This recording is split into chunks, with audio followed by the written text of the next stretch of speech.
शहर से बहुत दूर पहाड़ों के पास सोनपुर नामक एक गांव था। छोटे से गांव सोनपुर में रहने वाला मोहन बहुत गरीब परिवार से था। उसका घर मिट्टी का बना था। उसके पिता रामदीन गांव में मजदूरी करते थे। मोहन की माँ सरस्वती दूसरे के घरों में काम करती और परिवार का पेट पालती थी। मोहन बचपन से ही पढ़ाई में तेज था। जब वह किताब हाथ में लेता तो मानो सारी परेशानियां भूल जाता। उसके लिए किताबें सिर्फ कागज नहीं थी, बल्कि एक बेहतर भविष्य की उम्मीद थी। लेकिन गरीबी ने उसके सपनों के रास्ते में कई बार दीवार खड़ी कर दी।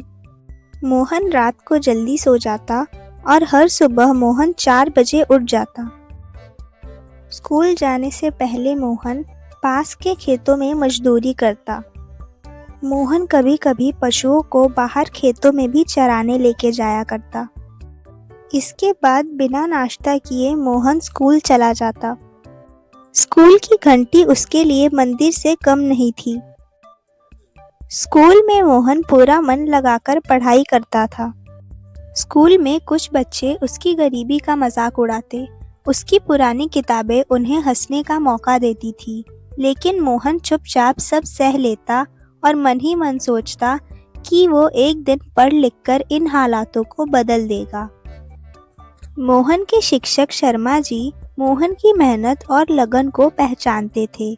वे अक्सर उसे अपनी किताबें पढ़ने के लिए देते और समझाते, बेटा हालात कितनी भी कठिन हो, पढ़ाई कभी मत छोड़ना। मोहन हमेशा पूरे क्लास में फर्स्ट आया करता था। एक दिन अचानक से मोहन के पिता बीमार पड़ गए। घर की जिम्मेदारी अचानक मोहन पर आ गई। स्कूल की फीस भरना तो दूर, घर में दवा के भी पैसे नहीं थे। मोहन की माँ सरस्वती रोने लगी और उसने कहा, बेटा अब शायद तुम्हें पढ़ाई छोड़नी पड़े। मोहन की आंखों में आंसू आ गया, लेकिन उसने हिम्मत नहीं हारी।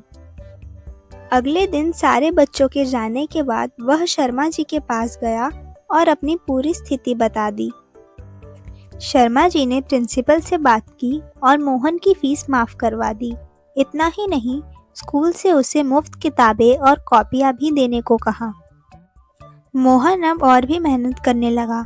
रात में वो स्ट्रीट लाइट के नीचे बैठकर पढ़ता, क्योंकि घर में बिजली नहीं थी। कई बार नींद आंखों पर भरी पड़ती, लेकिन वह किताब बंद नहीं करता था।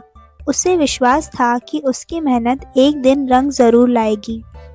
कुछ वर्षों बाद बोर्ड परीक्षा आई। पूरे गांव की निगाहें मोहन पर थी। उसने दिन रात एक कर पढ़ाई की। परीक्षा के बाद उसे इंतजार था रिजल्ट का और सपनों के सच होने का।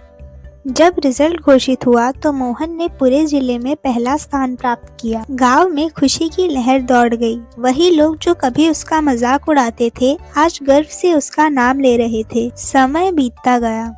मोहन अब बड़ा हो गया था और वो एक अच्छे कॉलेज में जाता था। मोहन ने कॉलेज और फिर उच्च शिक्षा प्राप्त की। वह एक बड़ा अधिकारी बना, लेकिन उसने कभी अपनी जड़ों को नहीं भूला। मोहन ने अपनी पहली तनख्वाह से उसके माता पिता के लिए पक्का घर बनवाया।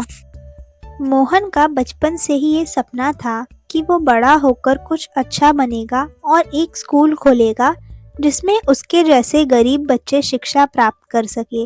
और ये चीज़ आज सच हो गई और उसने गरीब बच्चों के लिए एक स्कूल खोला।